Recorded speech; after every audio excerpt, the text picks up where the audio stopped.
您看到的是75公斤级复赛16进8的比赛，比赛双方是红方马俊对黑方阿伊夹克阿坎杰克。好，预备，立举，看。第一回合，这个自由式摔跤的选手，如果没有别的技法的话，应该是第一时间，直接拿腰，第一时间对。看我们红方选手怎么应对对方的这个把劲儿。从这个表现来看，红方选手对摔跤还不错啊，对，还可以，他那个身体平衡感非常好，起码在防摔上做的是非常成功的。对，而且很会利用围绳。他这个黑方选手是试图往后破坏重心，然后往自己这个对放倒了，但是这个摔其实并不是并不是很漂亮。哦，红方选手呢把手举起来说：“我没事，我没事。”从上来的这个对抗了红方选手的这个摔法，再一次摔倒，一个半腿，然后现在拿到了一个侧向半防守的位置，哈斯盖。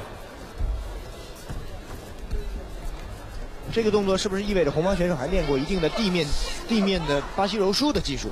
其实我们真正的传统武术呢，也是一直在日新月异的跟着时代的发展，是，并不是存在于我们小说或者电影上的那些古老流派梳着头簪啊那样的。现在的传统武术已经跟世界的接轨了，慢慢已经开始齐成了，齐成了，不要伸手，不要伸直手，这个动作直接可以做十字固了。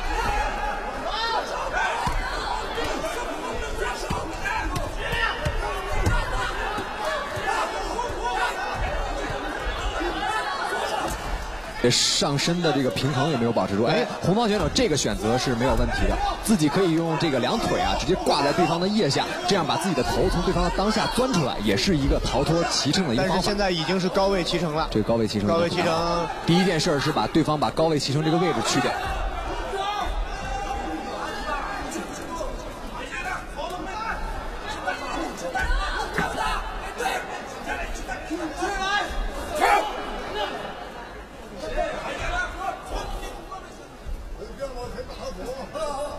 是不是要判 TKO？ 没有，不会啊，因为地面时间到了。对，而且呢没有有效的打击。我希望我们这位太极拳的选手呢，这个在训练里能展现出来更多的我们太极的技术。对。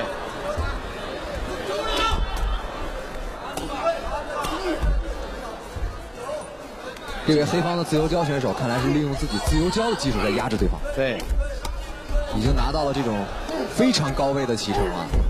基本上这个时候起桥几乎已经没有用了，因为对方并没有坐在你的肚子上。对，要么从对方的裆底下钻出去，要么把对方的头拉下来做五塔。这个时候如果侧身的话，有没有效果呢？也可能做一个虾形，作为放回半防守。对，就是把身体侧过来之后，能不能缩出来？要十字固知了吗？这个要做十字固的姿势。第一回合结束，这样打下去的话，恐怕红方选手很难挨过这样回合，很难挨过去了。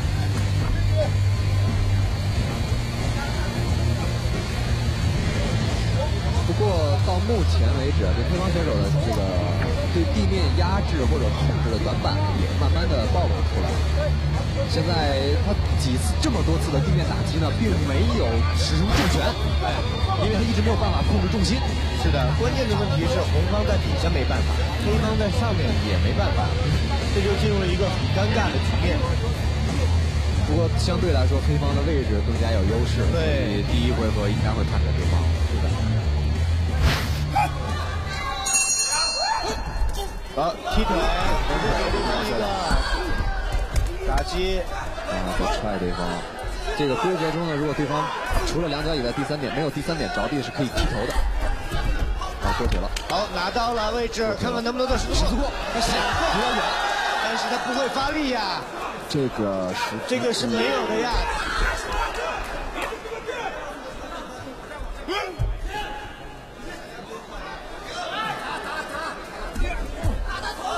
拿到了一个逆 mount， 然后砸击这也是一个办法，控制住对方的身体之后，不断的砸击也是一个办法。红方选手在挣扎中呢，也把对方脱离了。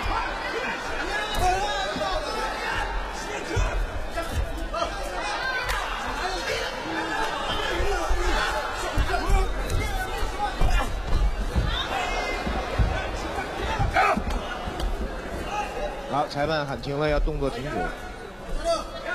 双方从这个位置回复的话，红方还是第一件事要逃脱啊。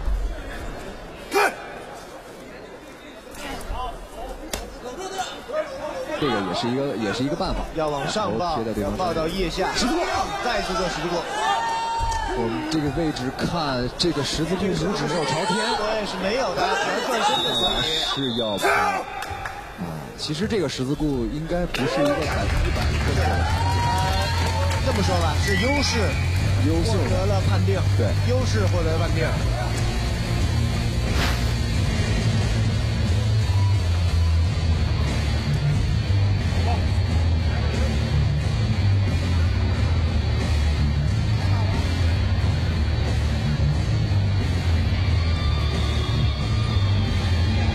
黑方选手以十字固降服对手，黑方。